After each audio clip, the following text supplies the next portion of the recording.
Hello guys, this is Pap from Pap back at it again, and today we are here with the second version. This is a classic one when I actually had the chance to flex my prismatic apprentice illusion magician. And as I told you guys in the other video, we still need something to make this top tier, to make this be actually meta. We need the Dark Magician, the Dragon Destroyer, to make our Eternal Soul actually unremovable, and just to not lose all our monsters with its second effect. But before jumping right into it, guys, just a quick reminder: if you enjoyed the content, please leave a like and subscribe. I really appreciate it and really helps me a lot. Let's jump right into it. So I'm here with Yumi again, but it might surprise you, this is not Destiny Zero, just because it's too predictable. With Draws and Spell Trap, basically any of these spell trap can change the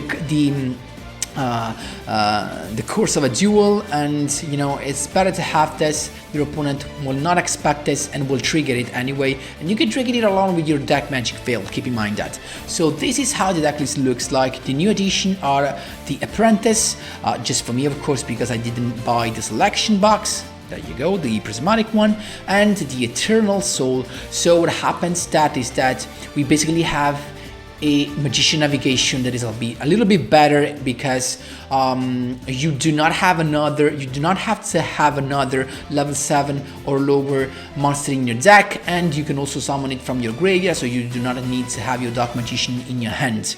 That's pretty cool. And so the key of this stuff is this card, Dark Magic Expanded, and you're gonna ask why. This is the only card that can save your monsters, because this, with just 2 Dark Magician either in graveyards or field, it makes your Eternal Soul to not be destroyed by card, to not be destructible by card effects. Because if you have 2 or more Dark Magician, your opponent cannot activate card effects in response to your spell and trap, and also spell trap cards you control cannot be destroyed by your opponent's card effects. That is the key card to actually avoid the bad effect of Eternal Soul and wipe up your own field. Of course, with this we have the Searcher. This can search the Circle, this can search the Illusion Magic, this can search the Dark Magic Expanded, and this can search, of course, the Eternal Soul. All these cards are actually related by the fact they can be searched each other. And then we have the triple Dark Magician needed, because we want to have as soon as possible 3 or more Dark Magician in the field and the graveyard, so that our Dark Spellcaster type becomes unaffected, our spell trap card cannot be destroyed, and we're chilling. That's actually the secret, and also we get a nice boost of 1000 attack.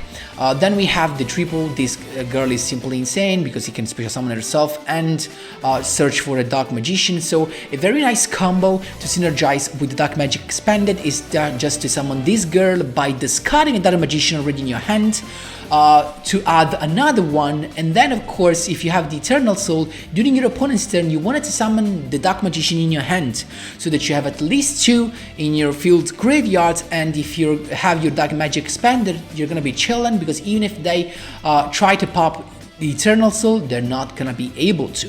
The Dark Magic Veil is just to provide some more actually flexibility, and also not to force this deck to be a turn 2 deck. So actually turn 1 deck, because what happens is that if you go second, if we actually without the Dark Magic Veil, we can't do nothing. We have to wait, because we have to set the Eternal Soul, because we have no other way to summon the Dark Magician. Instead, with Dark Magic Veil, at least we have a chance to go second and do something, maybe trigger the effect of the Circle and attack, that's pretty nice. Also with Dark Magic Veil, keep in mind that you can special summon either an Illusion Magician or a Rod, either from the graveyard or the hand, don't forget that. And what we have next, for the extra deck, we have a bunch of level 7 for the Dark Magician stuff, of course. Level 7 big guy mandatory, this just generical popper, and a rank 6. You're gonna be surprised, but it happens a couple of times to have a couple of Apprentice, and as a turn 1, the best choice is actually to go into Fortune Strike Bouncer.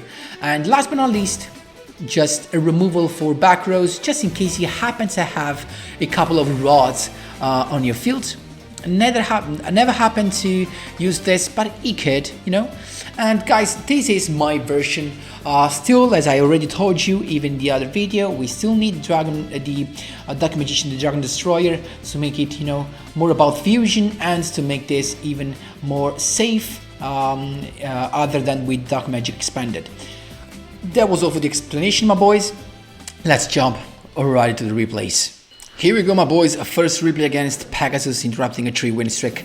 Mind scan, and it's us to begin. We have a pretty good hand to begin with. Circle, and we had the Dark Magic Expanded rod to grab the Illusion Magic, so that we have a couple of Dark Magician, as you can see right there. Now we have everything. But I decided to summon the Apprentice just because, as I told you, I wanted my Dark Magic Expanded to protect my Eternal Soul. So he went with Zeneb to begin with, having a Vega, and then he has a couple of back row and face Eternal Soul, summoning a Dark Magician from my hand. So now these spell trap cards cannot be banished. Then I went with Rod to actually tribute the Magician I already had.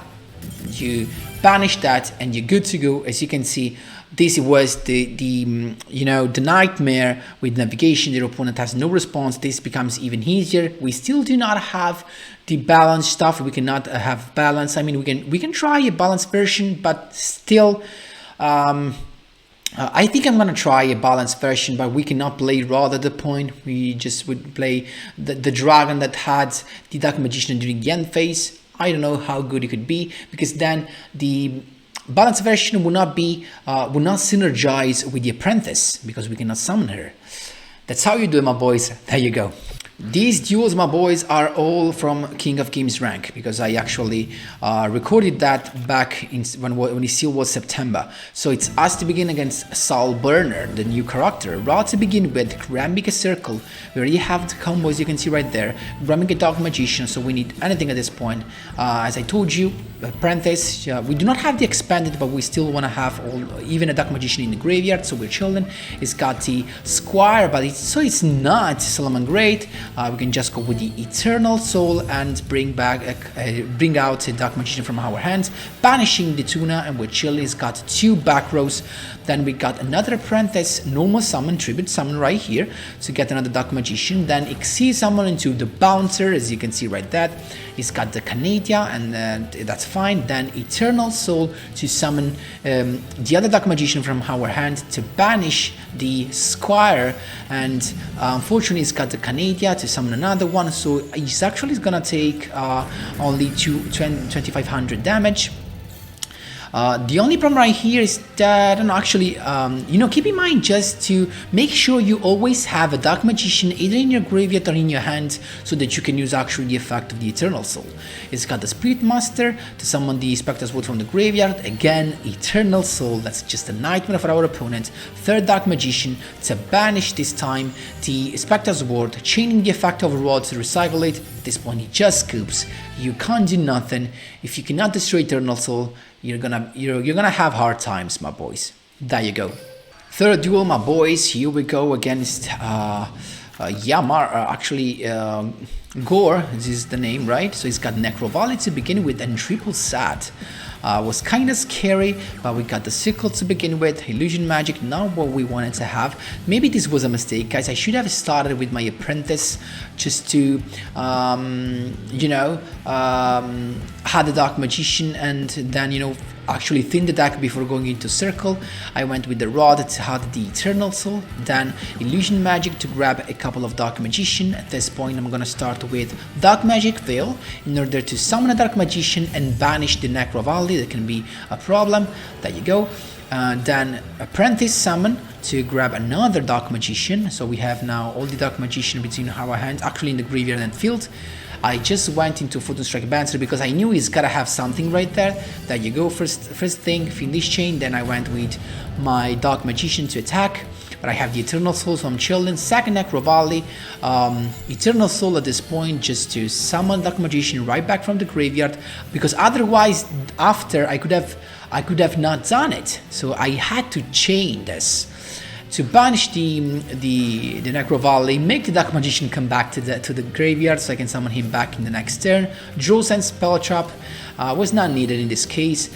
Eternal Soul to begin with, banishing one of the back row, then Rod to have the Dark Magic expanded. So at this point my Dark Magicians are just unaffected. Needle Sealing, but my Dark Magician are still unaffected thanks to Eternal Soul. And that's how you do it, my boys. Super protection, there you go. Last but not least, I had to put the iconic duel Blue Eyes Dark Magician way back. So Blue Eyes with Spellbook of Knowledge. I know it's actually a combo that a lot of deck abuse. You can just put in a triple, for example, triple the Prophet, the 500 attack monster that had a spellbook to your hand, and then you throw this in so that you have guaranteed the double draw. But I don't know, I wanted to try something different. So just unfortunately just have the Dark Magician, I just have a Blue Eyes by Dragon, sorry. I have the circle, I have everything, but unfortunately with no Dark Magic Veil, this is a turn 2 deck, so we have to wait, just set our cards and wait. Then Eternal Soul, as soon as you summon the stone, to summon a Dark Magician and banish that stone. At this point, the Melody Awakening Dragon to grab both the Blue Eyes and the alternative, to summon the alternative at this point. He used the effect to pop the Dark Magician, but of course it is unaffected thanks to Eternal Soul. Exceed summon into the Overlord. Effect to pop the back row. That's fine, and then the effect of this the Sage to summon the Spirit of White to banish the Eternal Soul and pop my Dark Magician, and face no attack because he thought about Destiny Draw, so that was actually a bluff that worked. But that's, just like that, another Eternal Soul. So why Son of Ancients to recover Blue Eyes White Dragon from the deck. Xyz summon into Galaxy Eyes, Eternal Soul again, and he scooped. That's how you do it, my boys. There you go. So, as I told you guys, even in the deck list breakdown, this is not going to be meta.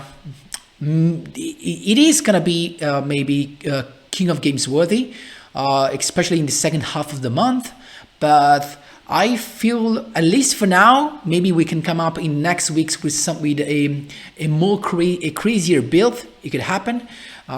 We just have to test stuff a little bit more. But for now, it just is maybe a cog-worthy deck in the second half of the month. Not meta, but at least we have Dark Magician playable back again on the ladder.